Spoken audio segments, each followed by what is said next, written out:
Welcome to the Property Couch, where each week you get to listen to two of Australia's leading experts. Bryce Holdaway, co-host of Location Australia on Foxtel's Lifestyle Channel, co-host of Escape from the City on the ABC, and partner of Empower Wealth Advisory. Ben Kingsley, chair of Property Investors Council of Australia and the founder of Empower Wealth Advisory, named the 2018 and 2019 Property Advisory Firm of the Year. Stay tuned as they bring you the insider's guide to property, finance and money management.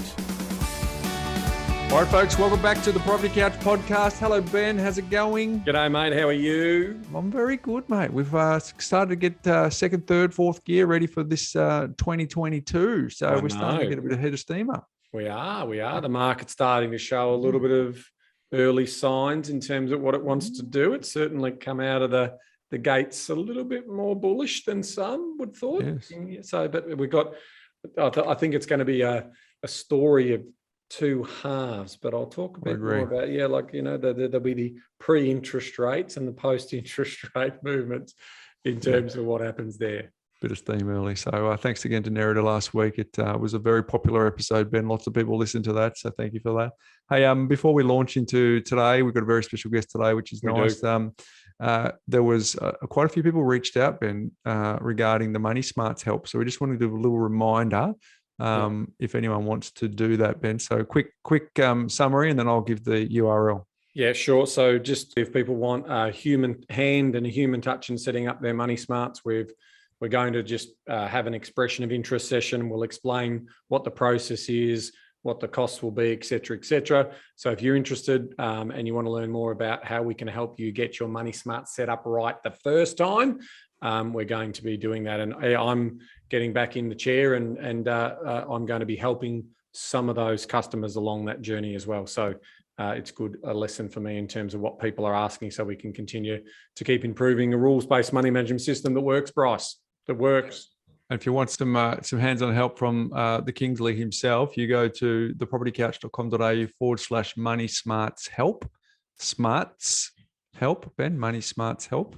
And you can register your details there, and we'll reach out to you and let you know what the next steps are. But a number of people have registered. There's still opportunity for you to go there. Leave us your dates. We'll reach out. And if you want to have 2022 being your best money management year ever, certainly recommend that you go and do that. Hey, Ben, if you also want to build a portfolio for 2022 that allows you to do two things: lifestyle design, passive income, Ben, those two things. We put together a course. It's called Start and Build. So start for those people who've never done it, build it for those people who have and want to compound their portfolio. Once a year, we launch it exclusively to our community at a heavily reduced price. And so that is coming up. The window of time is coming up next week. Ooh. And last week I put a little shout out. I'm going to read out some more reviews. These people who I read out will get a free copy of the course. Love it. So that's several hundreds of dollars of savings for them there. So first one is from Hayden Linggood. The start of a new life. I stumbled upon this life-changing podcast and now can't stop listening to it every day. It's so empowering to take control of your money. Warriors with a little research and the easy-to-use My Wealth portal. Would highly recommend to beginners and experts of all ages if you want to take control of your money.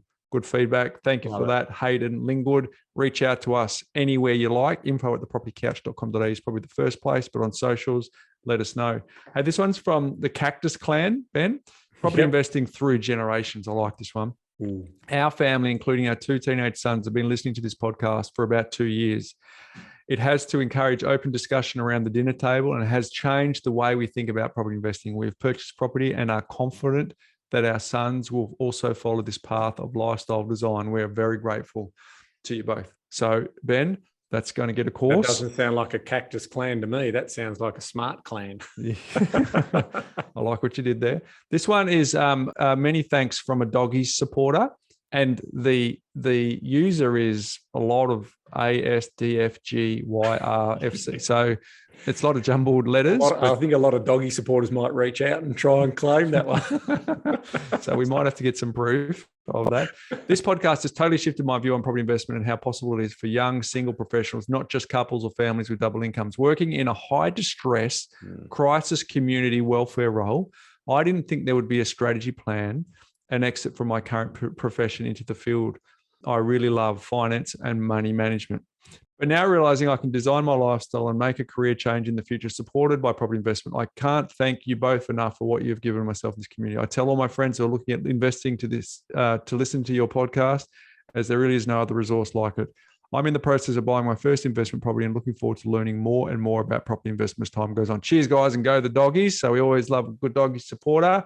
The next one is by Lifestyle by Design. Ben, I'm feeling generous. I'm just giving out heaps of courses here today. Love it. Go for to it. say thanks for these people for leaving a review. Over a period of 6 months, I bought an investment apartment and a house in Sydney in the middle of the pandemic. This after having never purchased a property prior. I wouldn't have been possible if it wasn't for listening to the entire back catalogue of podcasts in the space of a year. Thank you for your life-changing advice. Thank you, Lifestyle by Design. Reach out to us. We're going to give you a copy of the course. This one here, Ben, is from Gaza B32. So I wonder if there's any Gary Ablett in that. Thank you so much for your great podcast. The information that you provide is not only incredibly informative and engaging, but also the language is simple and easily digested. They are the beneficiaries, Ben, of you and me being very simple and very easy to digest. Very simple people. This has allowed me to absorb and process the advice quicker and has given me the confidence that I've just purchased my first investment. I love hearing people buy their first investment property, Ben. Yeah. I truly believe I would not have invested in property without your podcast, and I thank you. Look forward to many more episodes. Incredible work. Kudos to you both. Thank you, Gary. Reach out to us. We're going to give you a course. And then this one here, I'm up to podcast 8 and already, this is from Property Beginner, Ben. Yeah. You're quite right. There's a few people who are going to need to show some identification here on these free courses. I'm up to podcast 8 and already learned so much. My parents taught me nothing about property, investing and finance. However, I'm still embarrassed at how little I know about buying property at 38 years old. So I appreciate you talking about the basics and always circling back to those basics. I listen to your podcast every day on the bus on my way to work. Thank you guys. Keep up the great work. So that's all good. They're all getting a course. Now, this one, Ben, I'm going to read out just to show that we don't always read out the good ones, because this one is giving us some constructive feedback, Ben. Ooh, okay. All right. Yep. So this one is from Amasum, AMASUM. Love your work, but here we go. Ben and Bryce have been meaning to write a review for quite some time now, but haven't been able to get around to it. I don't think I ever wrote another review, so it's a big deal for me. First of all, love your podcast. I stumbled upon it mid last year and I've been a regular listener since. I like your authenticity and approach. Listening to your podcast feels like a breath of fresh air as you come across very genuine and you don't shove in every Joe Blow and Air Dogs ad. Your guests are very qualified as well. Having said that, Ben, here's the kicker. Here we go. I do have a complaint about how to retire on $2,000 a week book. I bought both the PDF and audiobook and listened to it twice. Second time to make sure I actually didn't miss what I was looking for. What I was looking for is exactly that, how to retire with $2,000 a week, and it isn't there. You talked about a lot of things, where to buy, what to buy, but where's the numbers in that which shows you the $2,000 income a week? Where's the real life example of property A with income X, property expenses Y equals $2,000 a week, property B, property C? What am I missing? You always talk about 2 to 3 properties are enough. Please show us some real life examples of retiring with 2 to 3 properties and earning $2,000 a week. I must admit, I was very disappointed after reading the book. Even though it has a lot of valuable information, it missed the key information, which is the title of your book. Would love to hear from you. So, Ben, I need to clear this up because this is on me. Because when I went into the studio and I read the audiobook, Ben, if I had read all of the case studies at the end, it would have been boring and you wouldn't have known what the dickens I was talking about. So the audiobook version does require the accompanying PDF because you need to read those case studies And what people at home couldn't see is Ben's going to the book. He's thinking, this is not right. This is not right. But I had to explain that me and Ibis were in the studio and we were setting this up. And it just is not possible to translate the case studies at the end. Table after table after table. After table after table. Just imagine logistically trying to read that out. And even if I did, no one would make sense. It would just be a schmozzle. So you can go to thearmchairguide.com.au and get a free book, Ben. We'll give you a free book. We send it out to you. Yep. And during that process, I give you an opportunity to buy the audiobook if you want it. And if you buy the audiobook, you have to listen to the beginning bit. And then if you want the case studies at the end, you have to read them. So it's in the accompanying PDF. So that is my apology to you, amasum. One, if I mispronounce the name, and two, the audiobook isn't a total audiobook experience, Ben. You do need to read the case study section at the end to accompany the audiobook. And in the audiobook, I also reference refer to table 1.2 to get the details here. So you need to listen whilst having the accompanying PDF next to you, and at the end of the book, you need to read it. That was a long bit, Ben, but I reckon it's helpful for those people who got the audiobook to always look for the accompanying PDF. Anyone who uses Audible, you normally can check it by just opening the title and going to the dots at the top, and there you've got the accompanying PDF, and you bring that and then you email it to yourself and you're done. Yeah. It's an easy way to get it.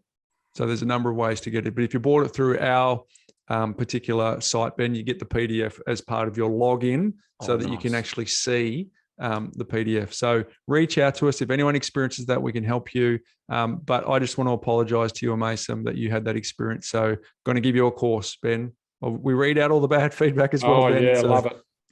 So there you go. So, but stick around next week. We are going to launch the course. We're going to give you lots of details around that at a heavily discounted price. So we can help more people build an evergreen portfolio. So there you go, Ben. Hey, my Mindset Minute theme today is, and I'd love to have a little riff with you on this, but everyone loves to quote their favorite Warren Buffett quote, Ben. I want to quote one of my favorite Robert Kiyosaki quotes, right? Because his book, Rich Dad, Poor Dad, changed my life when I read it. I can still remember the bookstore where I was when I read it. And he says this: my poor dad often said investing is risky. My rich dad said being financially uneducated is risky. And just if you really let that land, you and I have, we could go and buy a property tomorrow, Ben, with the same emotion, the same diligence, and I guess size of impact on our life as we would buy a loaf of bread. Because we've spent 20 plus years understanding how to do it, what to do, what duck to line up. And it's quite straightforward. But for someone who's never done it, the same experience that we just described then would be an enormous undertaking, have a whole range of emotional range in their day. And it could be very, very difficult. So I wanted to do that, particularly with our special guest today. But it's important, and I'm interested in your feedback, to remember that knowledge, risk is a measure of knowledge, not a measure of the investment. What's your thoughts? Yeah, I mean, you can be financially educated, and that should improve your confidence to take action. And really, that's what this is saying. It's, there really shouldn't be any excuses for you to not have some fundamental knowledge. If you're putting tens of thousands or hundreds of thousands of dollars into an investment, I'll tell you what, I'd like to have some comprehension and understanding of what I'm about to invest in. So I totally agree. And, I've got a saying that sort of, I've never seen anyone create wealth without actually spending money and making that investment. You just can't do it, right? You got to spend it to earn it. You got to you're still taking risk. Let's make no mistake about it. But the risks you take are more calculated when you have some understanding of the fundamentals. And the more understanding you have on any subject matter, usually the smarter decision you make. You won't save yourself to retirement, folks. So you've got to take some form of risk. And the way that you minimize risk is through knowledge. Now, today is going to help with that, Ben. We've got a very special guest, a good friend of ours who we're going to have a chat with. We spoke with her a little earlier today. Let's cut to the conversation we had with our very special guest. All right, Ben, we've got a very special guest today. We are chatting with Nicola McDougall. She is a successful property investor, business owner, chairperson of the Property Investment Professionals of Australia, otherwise known as PIPA, and an award-winning journalist. She's also the former editor of the Australian Property Investor magazine and the co-founder of Bricks and Mortar Media. She's also been involved in property research, analysis, and reporting since 2006. And just recently, Ben, she is the author of The Female Investor, Creating Wealth, Security, and Freedom Through Property. Welcome to the Property Couch, Nicola. Thanks so much. What an intro. Oh, my Lord. Oh, nice. What a body of work. Phenomenal, right? We've known you for some time, but it's the first time that you've been on the Property Couch, Nicola. But hey, first of all, congratulations on two things. One, your very recent announcement, as recent as yesterday, as the chair of the Property Investment Professionals of Australia. So first of all, and secondly, you've joined the Author Club. Well done. Thank you so much, Bryce. And I probably want to just say a big thank you to your co-host and dear friend of mine, as you are, Ben Kingsley, because I recall very clearly, I think it was 2014, we were at one of the property investment shows, potentially in Sydney, maybe in Melbourne. I was the editor of API Mag at the time and met Ben, and we started to chat. And next thing you know, he had suggested that I might like to nominate for the PIPA board. And that was 8 years ago. So I want to thank my friend Ben for suggesting that I would be a great addition to the board. And we were on the board together. He was the chair at the time. We were on the board together for several years. And yeah, so it's wonderful. It's great to be a female chair of PIPA. We've got a lot of things happening this year. PIPA's actually had a lot of growth in the last couple of years during lockdown. But it's a wonderful accolade and you know, obviously one of the best things that's happened in my career so far. And I'm just really looking forward to giving back to the sector that's given me so much. Yeah, well, I know he doesn't look at it, but he is a good bloke, Ben. So some of that guidance from way back then actually will serve you. But what are you talking? The thing's bloomed since I've left it, so it's like it's taken off. Oh, you pinched my line. You pinched my line. She said it's grown enormously in the last couple of years, and I'm thinking, no, I didn't mean it like that. No, it's true. I mean, obviously, Peter Kalisos before you did an awesome job, and he's obviously passed the baton on. So, I mean, this is what makes this industry so great, is that there are some awesome people who are doing great work, who are putting the client first and, you know, trying to protect the interests of the investor and the people in the property investment sector. You know, we are unregulated, as we know, Nicola, and so I'm going to ask you, as one of my first questions, what's your big agenda items? Because I think that's going to be important for 2022 and 2023. But yeah, it's an industry that does have a lot of get rich quick people who are trying to get in there and sort of, you know, trying to make more money than their clients are. So yes, tell us about some of the things that you plan to be doing, and, you know, sort of the advocacy work that you're planning to do. And thanks for mentioning Peter, of course, you know, such a wonderful role model for me. And I've learned so much from him over the last few years. He's actually still on the board, which I'm very happy about. So I do have the opportunity to tap into that ginormous academic brain of his whenever needed.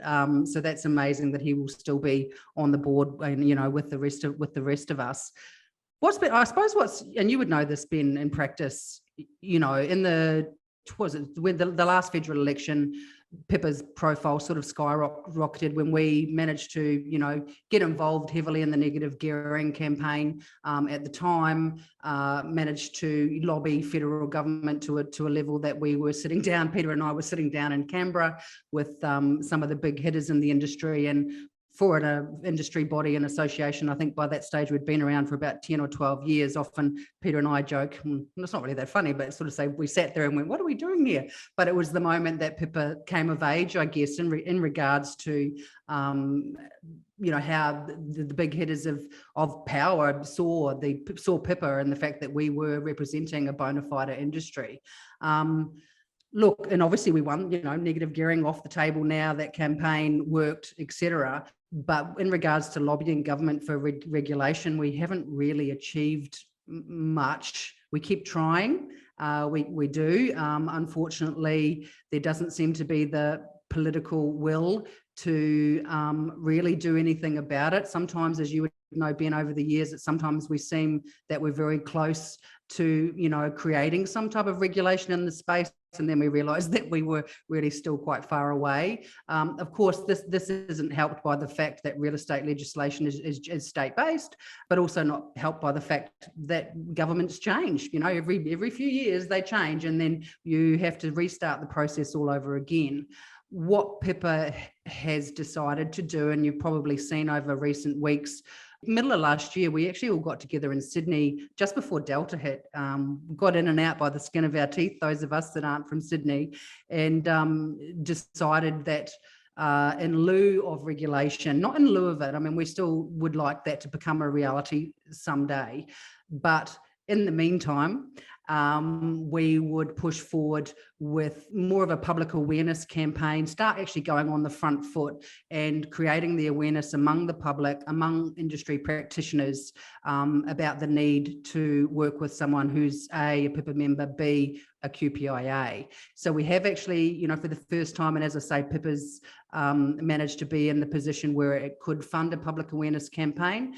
We actually have started that over recent weeks, and that is for consumers so that they understand who PIPA is, but also what a QPIA is. And hopefully they will ask every time that they, if they come across someone who's purporting to be a property investment professional, they will ask to see whether they are a QPIA as well. So Nicola, this is great. I mean, obviously we've got a lot of new listeners. We've got people who have been welded onto the podcast for a long time, but what we're talking about with regards to regulation, we're actually encouraging for property investment advice to be regulated. So to come under the Financial Services Act, and anyone who's giving advice on property to be qualified appropriately, so the advice is in the best interests of the client as opposed to the best interests of the commissions that they may be earning. So that's number one. And if you're a business listening to this podcast and you're in the property investment industry, this is also a reminder to you, because what I did find fascinating is those businesses were always asking, well, what's in it for me?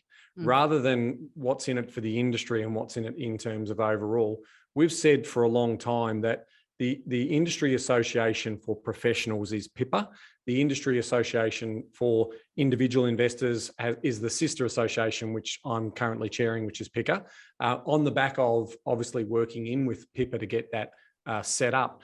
But it just frustrates me when there are businesses who are playing in the property investment space who don't see being part of the Peak Association as being valuable, because they're thinking about what's in it for me, what do I get out of it? It should be the other way around. You're fortunate to be in an industry that's thriving at the moment because we're doing great work in helping people invest in property sensibly, and you want to be a part of that, because we know that governments of all manner are looking at property investment, looking at housing affordability, and they're saying to themselves, gee, I think there's a bit more we can get out. Look at the recent Queensland government rent theft that's going on, or that's being proposed by the Queensland government. They are examples of situations that do affect the interests of all property investors, both professionally and also those people who are just buying one or two properties and building out a wealthier tomorrow over time. So it's a really important message. If you're not a member of the Peak Association, if you're a consumer listening to this as well,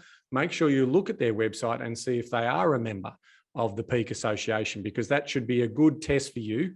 And you should also understand that PICA's code of conduct is about working in those best interests. So those people who become members have to abide by your code of conduct, right, Nicola? That's exactly right. And, and obviously, Ben, you had a few more years at the board table than me. I think this is my 8th year. That until relatively recently, PIPA was a grassroots organisation, an industry body that was representing, a burgeoning, growing part of the sector, which is like the Wild West, right? Unregulated, which a lot of people get really surprised by that, that anyone can put a sign up outside and say, oh, I'll help you buy, I'll help you invest in this property, and not have to even know what they're doing or have even bought a property themselves, which is bloody scary, Very. And I guess a lot, the industry's grown obviously over the last few years. PIPA has grown. A lot of those grassroots members that were there from the very beginning until relatively, a few years ago, we're doing it for altruistic reasons. We're joining PIPA because they wanted to prove to the public that they were the most ethical practitioners, professionals out there.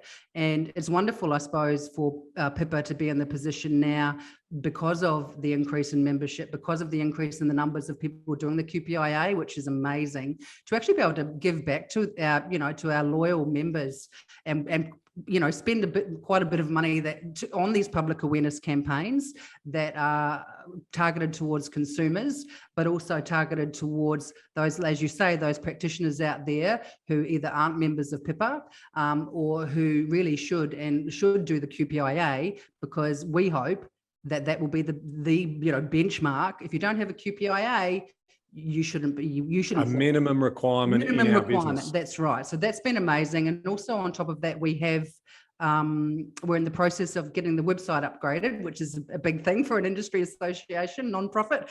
And also very soon we will have finished the upgrade of the actual QPIA course. So there has been a lot going on, in the background the last few years. We did certainly see a huge uptick in the numbers of people wanting to do the QPIA during lockdowns. So that's amazing. The association is, I guess, moving through to the next phase of its evolution. Brilliant. Nicola, it's probably worth reminding the crew, all our listeners, why the grey area actually exists, because you said quite often people are surprised as to why property is not regulated. But if we just think about basics, you've got a sector that's dominated by owner-occupiers who are making a non-investment decision. And then you've got people who work in the industry, i.e. real estate agents, who are facilitating those owner-occupier transactions, and then are in the same breath able to talk to one buyer who might be buying it for a personal, emotional, practical owner-occupier reason. In the next breath can be talking to the next buyer who wants to buy it because they want to put a tenant in and use it as a long-term nest egg. So that's why it's trapped in the grey space. If you can't do that with shares, you can't do that with all the things on the approved product list that your financial planner would be a part of. But residential real estate is trapped in that grey area for that large reason.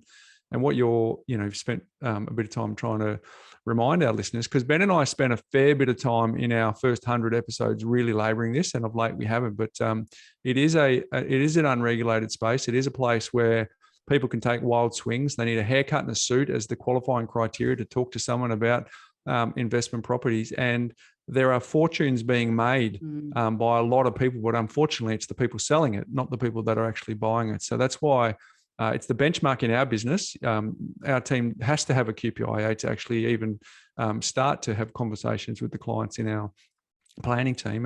And we, Ben, to his credit, for a long time has been advocating that from a long way back, prior to even any of the profile that PIPA's had, that we had that benchmark for a reason, because that sets the standard. And he was able to, and obviously me as his business partner, but he was able to walk the talk of being the person who was the spokesperson for the peak body, but also saying, whilst it's not necessary for it to be implemented, we are. That is our benchmark, and you're taking on some wonderful legacy and some wonderful. You'll take it and grow it in the future. But I think it's important to remind people why it is grey, Nicola.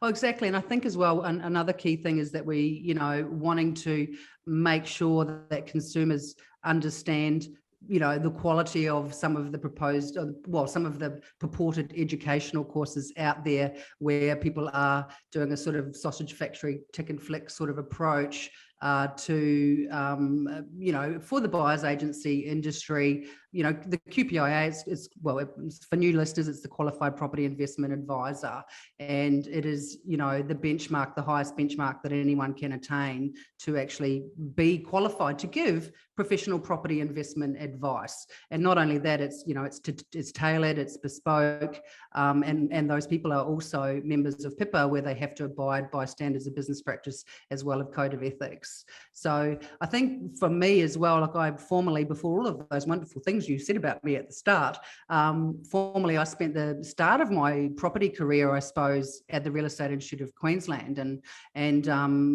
when I left there after 7.5 years, I was the head of corporate affairs, and so in regards to that space, when we are an industry body, PIPA is an industry body, I have a lot of experience in regards to lobbying and also to educating consumers on who the very best practitioners are, and the ways that they can, make sure that they're only working with those, which, as we say, with the new website, hopefully will be up and running. You can do it now. The current website is still there, but consumers can easily check the credentials of anyone that they're that they're thinking about working with via the QPIA website. And there is a QPIA one PIPA website and a QPIA one underway as well. So, it takes a couple of minutes, maybe takes 30 seconds, right, to check, just to make sure that the person that you are thinking about handing over hundreds of thousands of dollars, let's be honest, of your hard-earned money, entrusted to them to invest on your behalf somewhere. It only takes a few minutes to check that you're actually dealing with one of the top professionals out there. And what's that website for everyone, Nicola, as we close it out? So it's pipa.asn.au, and you can find a member. The new website is qpia.com.au, I think, from memory. I will need to check that. There was a few there, so we'll put those in the show notes. One of my favorite things I used to do to Ben is on the spot get him to say the PIPA website, because it's always you always want to go .com, but it's .asn, right? So it was always a bit of fun. Hey, we've got a common question that we ask each and every one of our guests when they come on the show for the first time, and that's what was the money like when you were growing up at home? Did you talk about it? Were there good habits, bad habits? Tell us about your journey as a youngster with money and the conversations over the dinner table.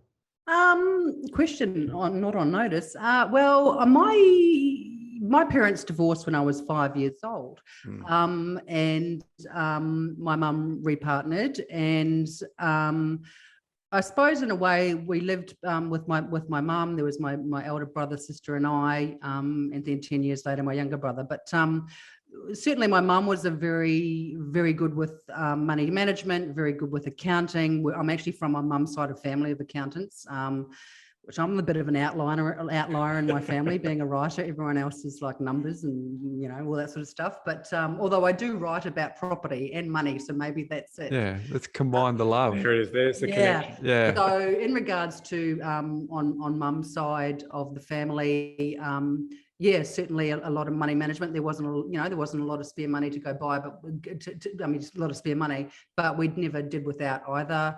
Typical middle class family in the 70s and 80s. On dad's side of the family, my father is from a family that had more money to start off with. My grandfather had a successful carpentry business in New Zealand, which happened to be on land in the middle of Christchurch. So in regards to money, there was a bit different for my dad. He also was a business owner and had a number of residential property investments himself over the years.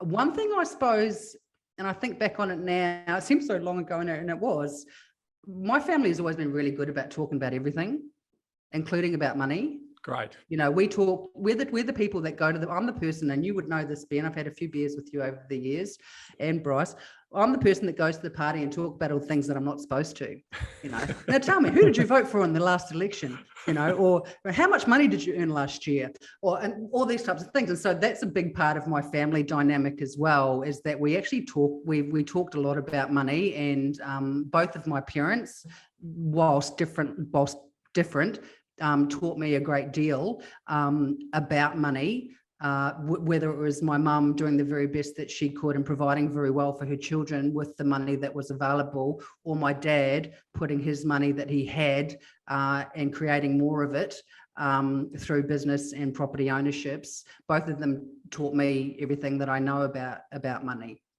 Does that make sense? Yes, it does. And so you're having conversations. So where was the biggest influence in those conversations then, on dad's side or mum's side, as you sort of transitioned through teenage life, got your first job, and then you've got this cash? And was it a case that you just spent it? Were you always saving? Was the accountant and your mum coming at you? What did that look like when you transitioned to independence, based on what you'd observed and seen over the dinner table? Well, for one, my parents, whether I was living, and that's after I finished high school, and I went to uni straight from high school, but I didn't last very long because I just I just wanted to go traveling. I'm talking about graduated high school in 1990 in Christchurch, New Zealand. And the big OE was a massive thing back then. And a lot of my friends and family were living overseas. So I went to live in London when I was 21.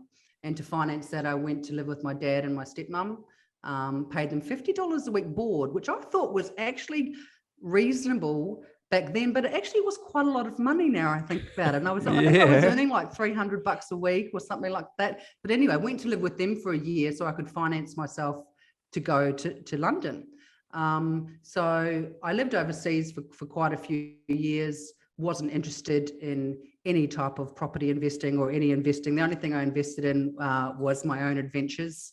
And Saturday night. Yeah, which is gold, right? Which is priceless as a writer, as a journalist, as it turns out. Had a great time. Can't remember some of it, but had a wonderful time.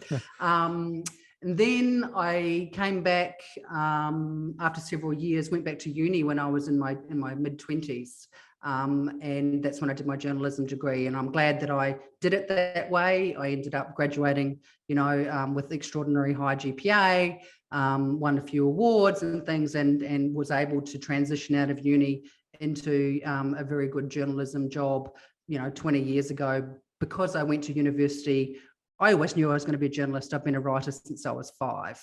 I wrote my first poem when I was 5 years old. So I was that kid who wrote stories in their spare time and read them, and the teacher got them to read them out at class and things like that. So, which is why I'm not afraid of public speaking also. But so by the time I sort of, starting off as a journalist, you're earning not very much money at all. But it wasn't long after that I guess I decided, right, okay, with the little money that I'm earning, I really want to do something with it. By that stage, I was in my early 30s, because I had spent all of that time, growing up, evolving myself into the person that I am today, which at the time, it just seemed like I was traveling around and having lots of fun, which I was, but I was also changing too. I think in regards to my father's property investments and things like that, I was very keen to forge out on my own, and my mum's accounting prowess enabled me to always save quite well, as much as I could, to put it towards my first property purchase. It's a good combo, really, isn't it? Having mum looking after the numbers and dad helping stretch paradigms to say, let's go and leverage into investing. So what was your first property investing experience like? Was it positive? Was it negative? Was it neutral? It was great, actually. I at the time I was working at the REIQ, and I knew a lot about real estate. I didn't know a lot about property investing, as it turned out. And there was this very, that's a big point to make. And I was looking, and this is at the start of 2007, and obviously the market was going quite well in Brisbane and things like that. I bought a 3-bedroom, 2-bathroom established townhouse in a suburb called Mount Gravatt East, which is about 10k from Brisbane. South. 350 grand. At the time, a lot of my friends were like going, "Oh my God, why are you going to live all the way out there?" Because I was living in the valley, New Farm, West End, and but as it turned out, I was... For non-Brisbane folk, for context, Mount Gravatt's not that far out. It's not. But as it turned out, as I say, I was earning 60 grand a year. Finance was a bit of a problem. So my younger brother and I actually went tenants in common on that property.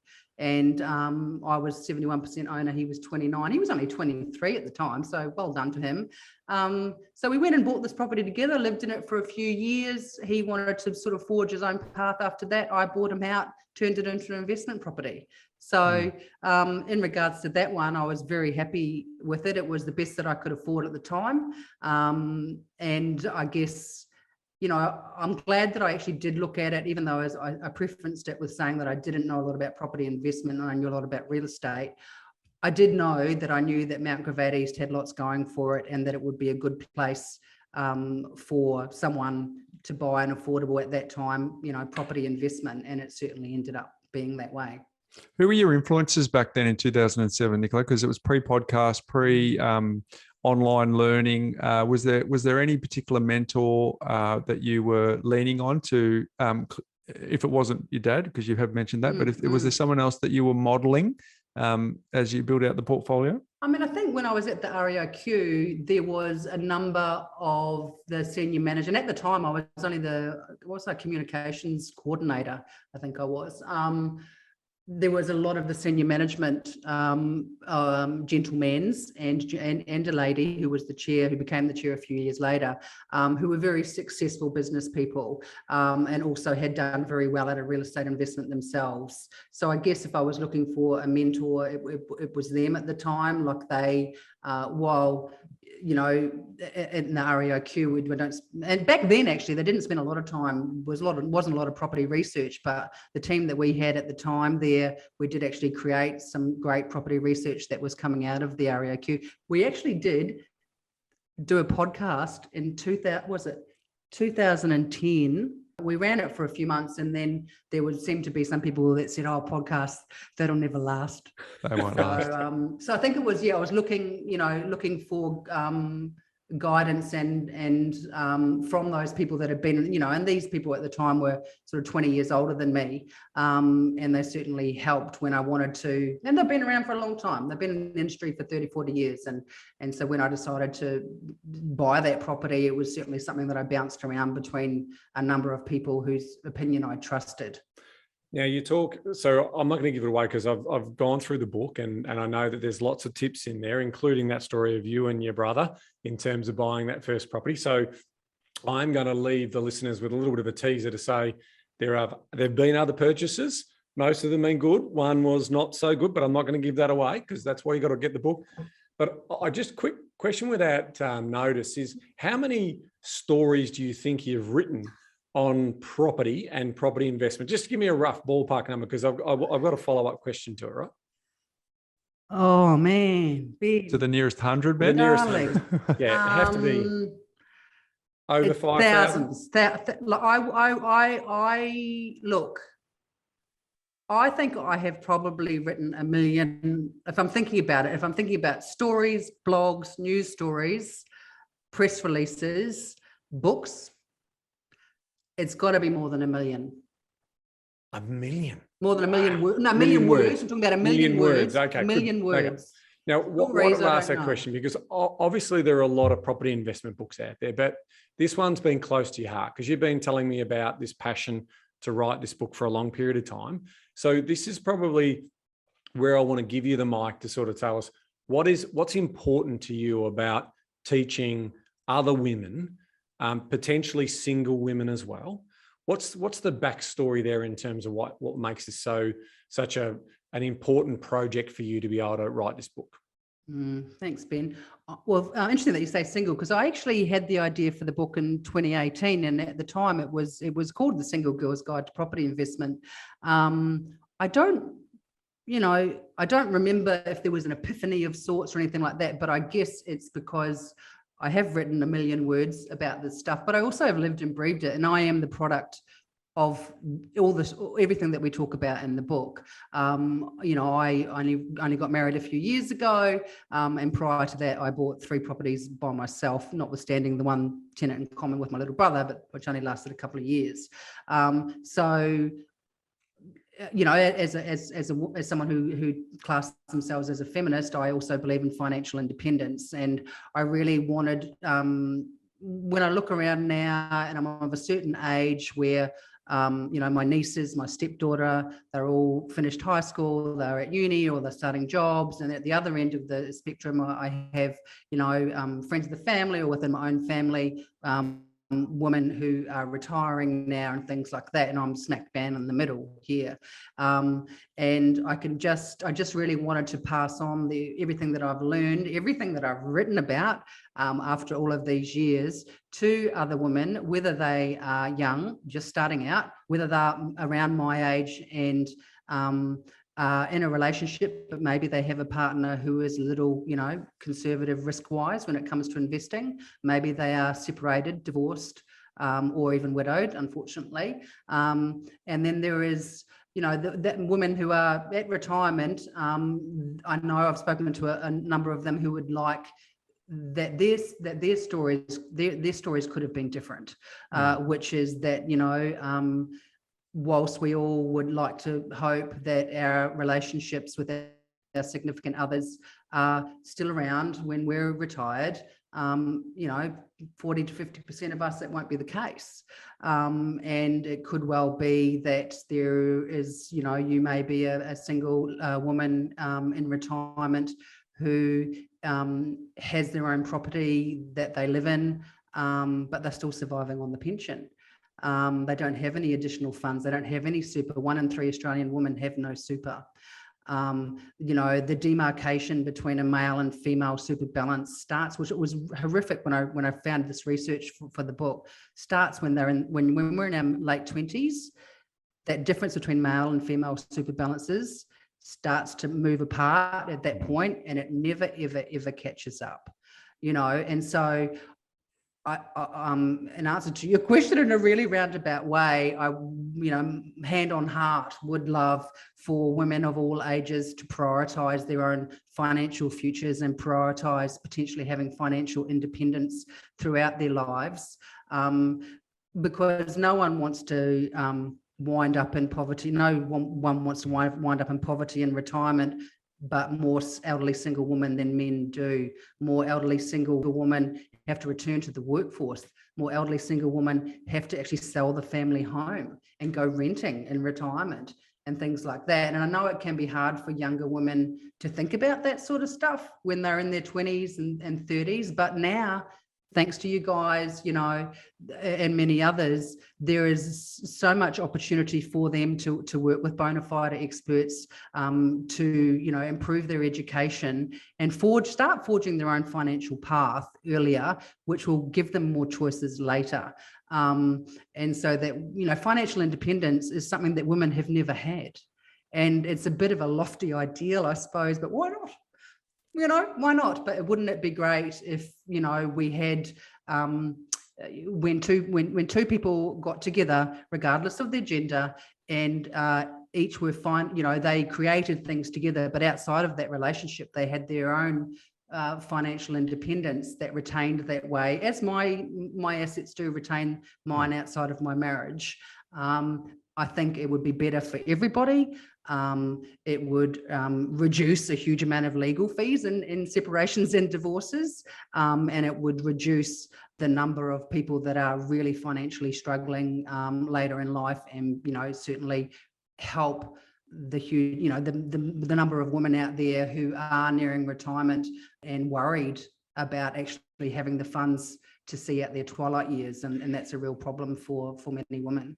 It is. And I mean, Rachel Cole, who we've had on the podcast, who also works with us, and this is not sort of being sexist, but they're saying a man is not a plan, right? Like ultimately having a partner and thinking that double household income is going to be around forever, when we know the stats are 40 to 50% of the time it doesn't, is a real message to the younger women and, middle-aged women who are listening to this, to sort of say, you've got to take an interest in this topic. And the takeaway from me in reading the book, Nicola, was the foundations are all there, right? So it very much, it hits that market where I say, if you're not familiar with property investing, if you want a summary of all of the big components of it, this is a great place to start. And it's written, well in regards to from a female's perspective and what that is. So I think, credit to you, and obviously you've got a co-author in Kate Hill, to both of you in terms of putting that together. And again, we encourage you, if you're new to property investing and you rate yourself as an amateur or a beginner, you can't go wrong with this book. There's obviously, we could talk all day. We love chatting and catching up. It's been ages since we've done so. But what I wanted to do is lead into what are your 5 top tips in terms of what are your takeaways that you think you'd like to get, the message through to our community as we're chatting today? Yeah, I think it's about, and I think I might have just mentioned that before. And I just actually, before I go into that, I just wanted to say thank you for that, Ben, because do you know how difficult, for someone who's written 1 million words on this topic, right? Do you know how difficult it was to write a book that only had 55,000 or whatever it was, but in regards to what to leave in and what to take out. Yes. You know what I mean? That was We've the been there. hardest part. We have been there, 2 books down. We know what it's like. I know, and I'm glad that because that is it, and we do preference it throughout the book, that this is the beginning of your education. You know, this is the start. If you want to learn more, and it's also for, you know, anyone who wants to support the women in their life too. The advice in there, as you know, is not gender specific. Yes, correct. But it is a good overview of all the things that people need to start to understand. Well, it's interesting. Like, if we didn't have a publisher or I didn't have Bryce, our books would be compendiums. They'd probably be the size of Bibles in terms of how much information would be in there, because there is a lot to learn, right? You know, but again, good foundations are really important. Oh, exactly. And I've often said, you know, this actually fills me with a little bit of terror at this point, but each one of those each chapter could be its own book. And yes. I obviously I would love to get to be so successful. That's a reality. But at the moment, I probably don't want to write another book just yet. Now, in answer to your question, yes. So top 5, prioritize your financial future and your financial independence for all of the reasons that we've talked about. Specifically for females, it is something that you need to start thinking about, at least, you know, when you're younger, so you can have more choices later. Learn about strategic property ownership. So clearly this is your guys' bread and butter, but you know, I don't use the term property ownership by accident, because it's about also, especially for women, say, for example, they have to live in a particular location for family reasons. And they could be young or they could be middle-aged or whatever. It's actually about, you know, learning how to strategically select a property within that location so that it might grow in value more over the years ahead and help their finances. So the book, as you'd know, Ben, actually includes that in there. But clearly it's also about strategic property investment, younger people, especially interstate investing, rent vesting, great strategy, done it several times myself. Is a real option, and it's been an option for a long time, as we know, but certainly for younger people who may not want to live outside of certain suburbs and certain cities, there are opportunities for them to buy an investment property while they're still in their 20s. This is one close to my heart. Focus on the horizon, not on the spin. From a journalist's point of view, as we all know, property has a proven history of increasing in value over the decades. It doesn't matter what the news cycle is saying today. It doesn't matter what the news cycle is saying next week or next month. It matters, you know, about buying strategically and holding on to that property for as long as you can, and ignoring the noise of imminent price falls of 30%, which we all heard a couple of years ago. Hang around for my property news update. I'm going to be talking a little bit about that as well. But it's one of those things, Nicola, where property investors focus way too much on balance sheet and not enough on cash flow statements. And the point is that there's only a few strategic times during the accumulation phase that the balance sheet actually matters, right? Because you go to the bank and you say, this is what my assets are worth. Can you lend me some money? They go, yes, no. Usually if it's yes, you go and buy another property, and then you can't buy another one next week anyway. Or for a lot of people, they need to buy one a year or one every second year. So, but they focus so much on the fluctuations in balance sheet that doesn't matter. All you need to really focus on is the cash flow statement, because can I meet the commitments? Do I have enough buffer?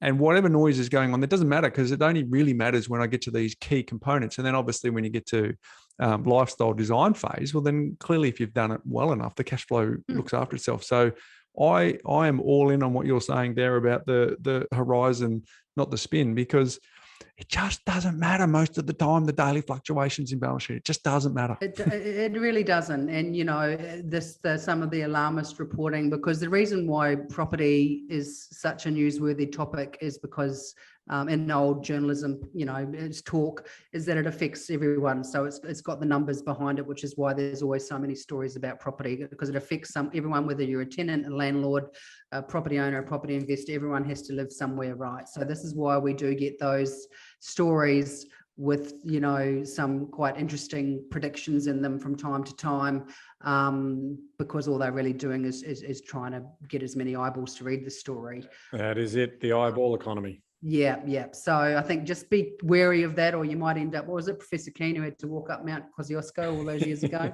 That's how long I've been reporting on this stuff. All right, so let's recap. So number one, prioritize your financial future and independence. Number two, learn about strategic property ownership. Number three, focus on the horizon, not on the spin. What's Yes. number four, Nicola? Understand there is no one size fits all approach. This is the domain, with my PIPA hat on here, the domain of spruikers who are saying that everybody, go and buy this property in this location for this price, and right off into the sunset on your unicorn with saddlebags full of cash. Yeah. That's a really stupid metaphor, but anyway, you understand. Oh, it worked though. Yeah, I know.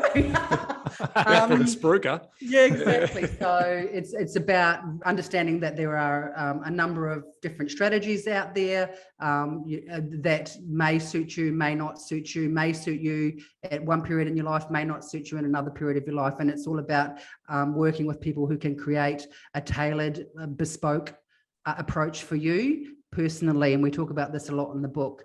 One strategy that might suit your girlfriend, Susan, may not suit you because she's got she's very high risk. She's quite happy to take risks, and you've got a conservative risk profile. She might not have children. You have children. She might earn more. So it's actually about understanding that it needs to be bespoke to you, and working with people who can create that for you.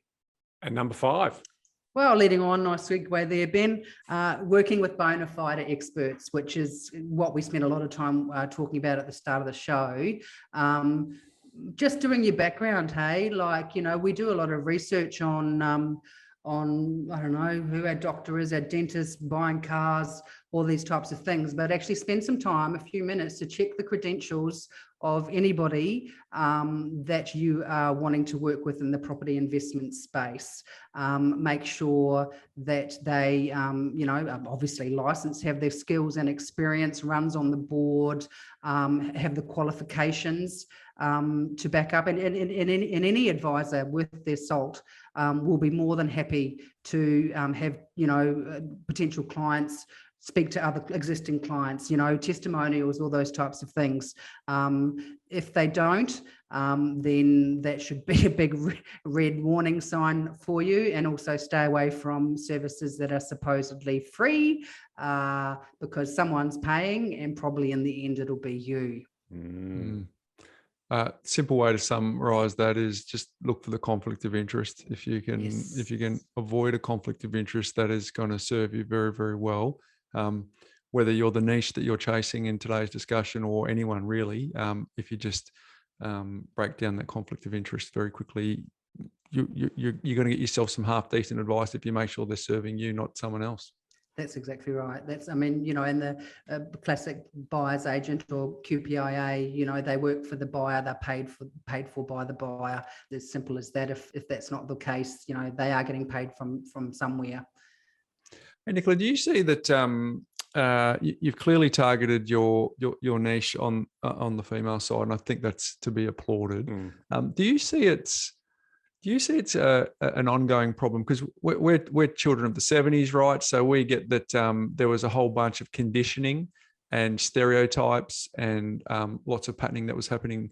But we, believe it or not, there's lots of women who listen to our podcast, and me and Ben are very grateful for that, because we're very buffety, blokey guys. So for any of the ladies to listen to us, we're grateful for that. But they're getting savvier. They're getting access to so much more information.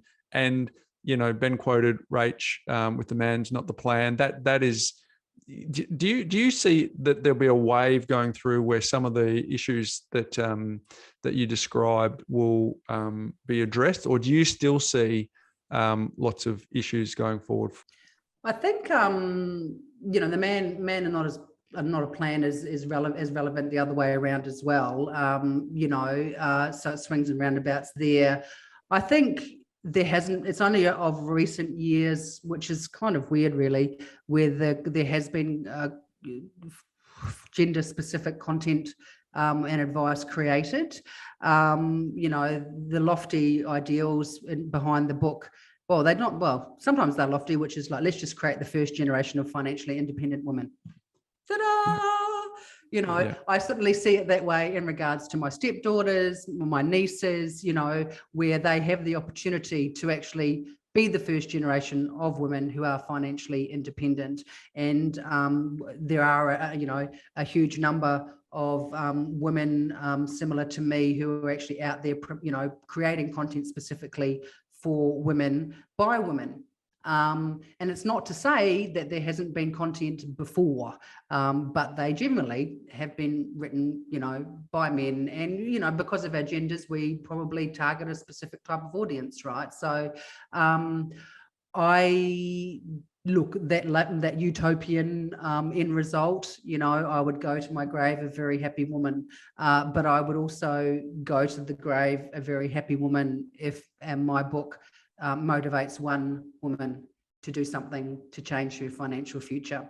And that could be, buying an affordable property wherever it may be around the country, using the help of experts, which we talk a lot about in the book, and creating some financial independence throughout her life.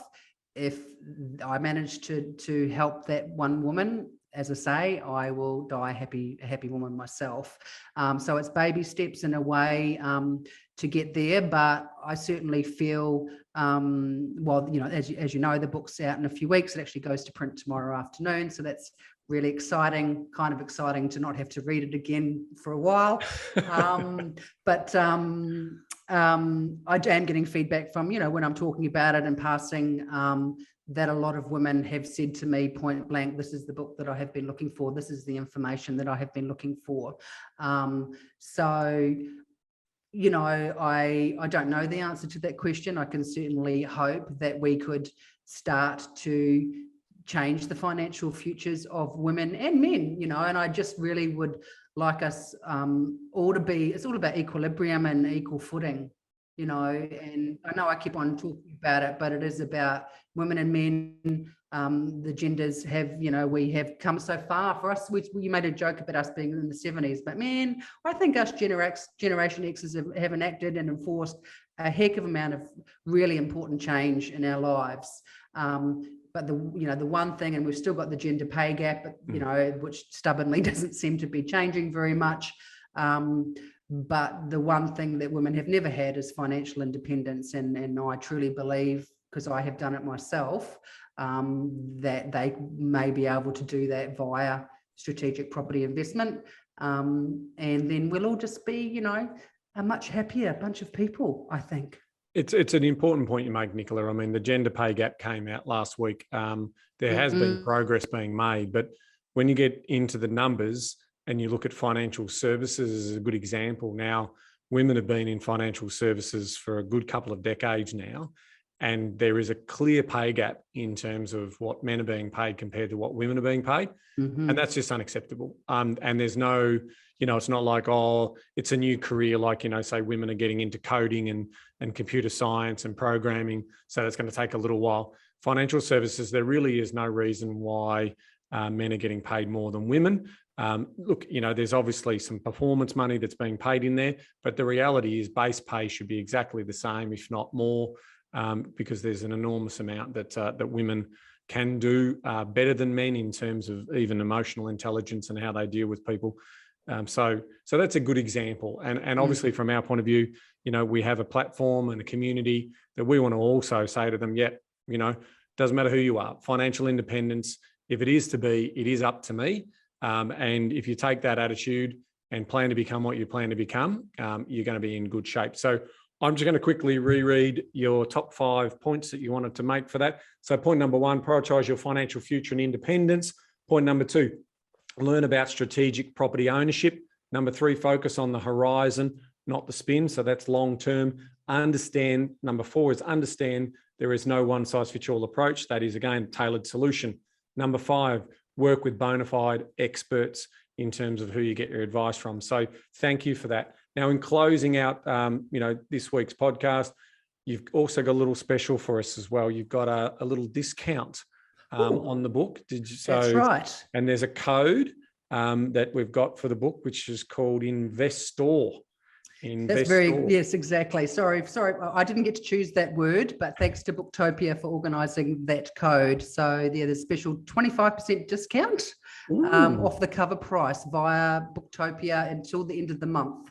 Until the 28th of February. That's right. 28th of February. So here's what you Google, crew. The female investor creating wealth, security and freedom through property. Go to the Booktopia website if you want to actually save a few bucks at the 25% level. Hey, Nicola, I reckon we've been privileged. We've got lots of wonderful female investors in our life. And so we get to hang out with them here. Wonderful stories. But I think what you're doing around campaigning is great. And I think it's a really awesome opportunity. One of the successes in life is one of the pathways to success in life is to find someone who's successful and then model them. And I think what you do through your book, through coming on here, through the work that you do means that there are people that can look and say, Nicola's done it. And if she's done it, it allows us to do it. And I look back on our podcast and we had Dee opening our summer series and totally smash it and get financial independence. We had Marina on our summer series. And one of the things that Marina talked about was, remember Robert Kiyosaki's cash flow game? And she wanted to be the janitor because the janitor actually had less expenses. So it's actually quicker to get out of the rat race. So the gender pay gap is real and it is not appropriate and it needs to be fixed. Whilst we're waiting for that really important change, the modeling for female investors is it can still be done. Just model the people who are doing it and make sure you get an opportunity to do that. So it's why we always love having you on, people that can share their story and give someone an opportunity to go, if that person can do it, so can I.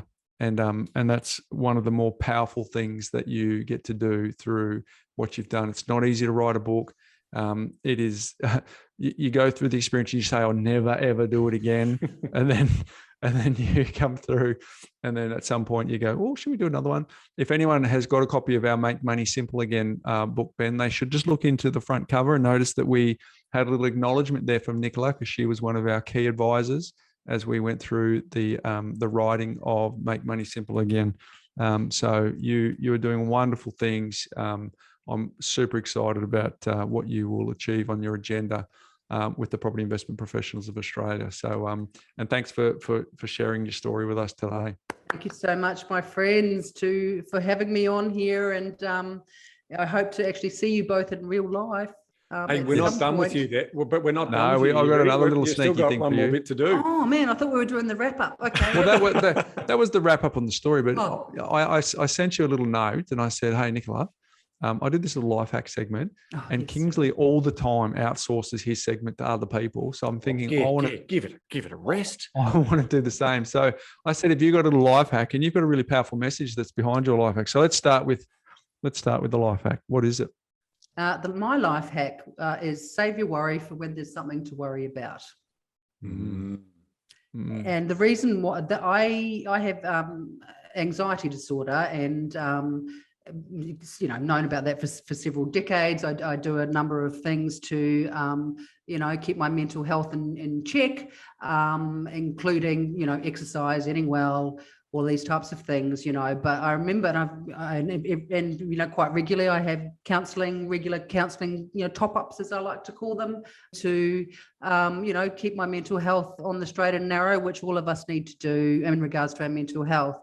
But I think the save your worry for when there's something to worry about. One of my girlfriends told me that several years ago, and it's really, after all those thousands of dollars I've spent on counselling, it's probably the one that's helped me the most.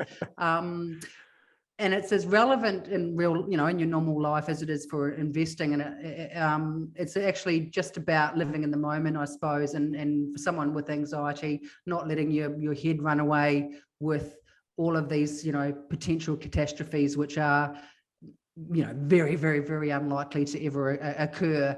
And that can be, and I've certainly learned that through all of the work I've done, to live with my anxiety over the decades. But it's just as relevant for property investors because, you know, I recently had a conversation with a girlfriend and she's like, oh, but she was really keen to buy something. She's relatively newly divorced. And she's like, well, what happens if interest rates rise? You know, things like this is people coming up with these automatic roadblocks and worrying about interest rates and worrying about market cycles and, you know, worrying about open borders, closed borders, or things like this. When, you know, if you've actually done the work, you've put in the work, you know, you've worked with experts, then you don't have to worry about any of that stuff. And that's, I guess, what I do on a personal level in regards to my mental health and professionally in property investment as well. You know, if you tick all those boxes to start off with, then there shouldn't be any reason to worry. Love it. Super brave of you to share that, and it also gives another modeling opportunity for people, irrespective of gender, who are faced with some form of anxiety. You know, when we were talking about this, I said I haven't had anything diagnosed, but I wrestle with anxiety a lot, right? So, and there's people listening to this who'll go, yeah, me too. But it's not easy to talk about, right? And so the fact that you talking about it, you've overcome it, and then you put strategies in place to deal with it is phenomenal. But again, I think it's, you know, if we don't talk, you can't be what you can't see, right? Which is hugely important for you know, a woman like me, regardless. You know, now with my new profile with PIPA, with the book, you know, it's actually about creating opportunities for women to be able to identify in someone who looks like them, right? But also in regards to mental health, you know, thankfully over the last few years, people are talking about it more, and it's not closed behind the doors, and there's nothing to be ashamed about. You know, there is no shame attached to the fact that I have anxiety disorder. That's just who I am. You know, not unusual for a creative to have it either. But certainly it means that, you know, life can sometimes be a bit more tricky for me. But I do have all of the tools that I need to manage it. It's never going to overcome it, but to manage it, and it's so, you know, ingrained in every part of my life, and not in a bad way. I'm just saying that it's something that I'm so used to being around, that I know exactly what I need to do to make me the best version of myself. And I think it's important for anybody, or certainly what's important for me, if I have the opportunity to talk about things, and whether it's about females investing or whether it's about mental health, and I have the platform to do it, then therefore I will. Because there are a lot of people out there that will be able to identify with it. And I just feel that I can't waste the opportunity to, you know, be someone that they can see. Or be that successful person that they can see. And I think that's, you know, I've documented my anxiety on this podcast before, in terms of I had a lot of anxiety as a youngster. You know, I was in a rush to get somewhere where I didn't know what that was, and created a lot of anxiety. On a positive note, it's also highly motivating in some respects as well. It really right? is. I can get so much done. You know, there's some positives in it, but it can also, it can really ruin your weekends if you're suffering from a lot of, you know, anticipated stress that's coming forward. And I mean, my son's going through it now. My oldest boy is going through a bit of anxiety, and he's struggling to sleep and a few other things. So yeah, it swings and roundabouts, and you've just got to put the effort in terms of. We do, and people like you, Ben, and Nicola, who and myself, if we say that we're not perfect and we've got this stuff going on too, because people can easily. I mean, I'm a raging introvert who continually puts myself in extroverted situations, and I just got this internal hum that's going on. It's socially introverted massively, and that's a surprise to a lot of people. And then I go and throw myself in front of a camera, and quite often that anxiety turns into brain fog, and you've just got to find a way to get through it, right? And so the more we talk about it, the more people will normalize it, the more people will have conversations with other people. And it's your hope, Nicola, that people can see that people with anxiety still invest and do it very successfully, and they are able to find ways to navigate it. So your life hack of save your worry until there is something to worry about. If you take the time to really let that land, that will massively impact your week in a really positive way. So Thank you for that. But we are now going to move to the formal conclusion of our chat today, just in case we gave you mixed messages before. But again, we love you. We appreciate you coming on. Well done on all that you're doing, and thanks for swinging by the couch. Yeah, we love you. Thank you so much, guys, for having me. You know, I love you both, and you've been such great supports for me over the years. And I just, can't wait to catch up with you both. Yeah, likewise. In person. That'd be That'd awesome. be cool. Thank you so much for having me. There you go, Ben. That was a good way to hang out with a very good friend of ours who's doing some wonderful things in the space, not only property investment in general, but in the niche that she really wants to specialize in, that's helping women improve their financial future. Yeah, it felt a bit of a fly on the wall type conversation, wasn't it? Like the three of us who have known each other for a long time, having a bit of a yarn, reminiscing down memory lane, Australian Property Investor magazine and so forth. But there's a message in that. And the message in that is that, we have been basically, around the mill a few times, and it's not our first rodeo in terms of what we're doing here. But the core message of what we wanted Nicola to get on, and her message in her book with herself and Kate, is really about, giving females confidence to know that, it is possible, and, making sure that they get educated, coming back to the Robert Kiyosaki message at the start of the podcast, right? That if you know the basics well, then you can ask the right type of questions of your specialists, and you can get a good sense and confidence around executing and taking action. And so, Nicola's done a great amount of work in this space, and she's also doing some great work in terms of paying it forward with the work she does voluntarily. By the way, as a chair, you basically volunteer your time when we work for those non-profit associations. So she's a ripper of the industry, and that's why we love her dearly. Thank you, Nicola. We appreciate it. And a very sort of special thank you to Nicola for helping me out. She did the life hack today, mate. So I don't even have to, I could take a back seat at this point as I throw it to you, mate. What's making property news? Well, I had so much to talk about in what's making property news, but because we had such a great chat, I'm thinking, all right, there might be a few people who just want to move on with their day. So I'm just going to keep it short. We'll come back for the economists from the different banks in terms of their predictions around interest rates, and also their predictions around property prices, because I think there needs to be a conversation to be had around that, because these, headline grabbing, leading tags in the property space are all about getting your eyeballs. And so I do want to spend a bit of time in talking about that. And that's part of the mindset work that we'll be doing with people as the market does shift from a seller's market into a buyer's market over the next 24 months or so. That'll take shape. So I thought, all right, well, let's just talk about the median house prices, the number of markets. 3 of our top 8 capital cities, Bryce, now have median house prices over $1 million. So we obviously know the first one, which is obviously Sydney, which, their median value is sitting at around 1.4. Okay, so that's a significant. Canberra's now across that number as well. Yeah. And then you've also got the Melbourne market that also sits with a median house price. So it's quite incredible in terms of that. And the other important news, which we do talk about when we take a deeper dive into the market and economic update, but the differential between unit values and house values in terms of dwelling price differential, 28.3% in January, which is the highest on record, Bryce. So it's getting to a stage now where, if we go from a pandemic to an endemic and people start to think about, us returning back to our mean in terms of how we live our lives as social creatures that we are, there's going to be some people thinking that units might be a thing for them, right? It's just a price arbitrage, Ben.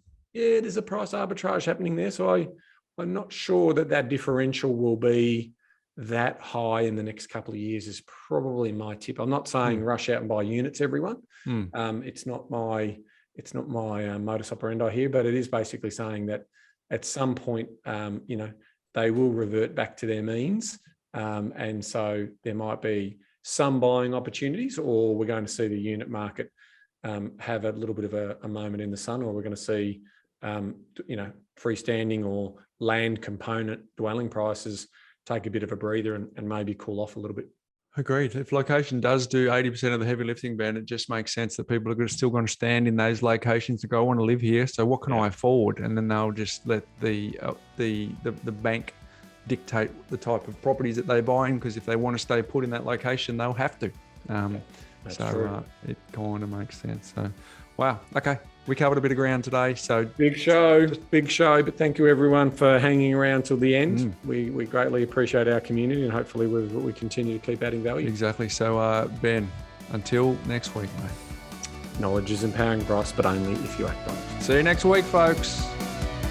Hey guys, Bryce here again. Just want to catch you before you go and let you know, if you're new to our community, there are a lot of episodes to catch up on, but it's really important that you start from the very beginning at episode number 1, because episode 1 through to 20 share all of the foundational pillars and frameworks that you need to know to get the best out of listening to this podcast. So I'd recommend that you start there, and the little tip is to maybe start on 1.5 speed. Now, for those of you that are time poor and don't have time to go back from the beginning, don't worry, we've got you covered as well, because we've created a binge guide that goes through all of the details and makes it easy for you to read and get up to speed very, very quickly. So if you go to thepropertycouch.com.au/fast track, you will be able to download that binge guide and you will be up to speed in no time.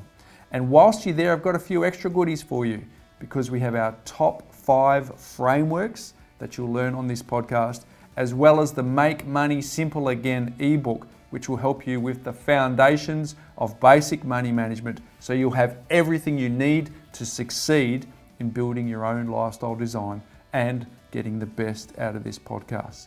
Now, just a reminder that anything that we cover on this podcast is not considered financial advice. We certainly recommend that you get your unique circumstances looked at by your individual advisor, and everything we talk about is just general in nature.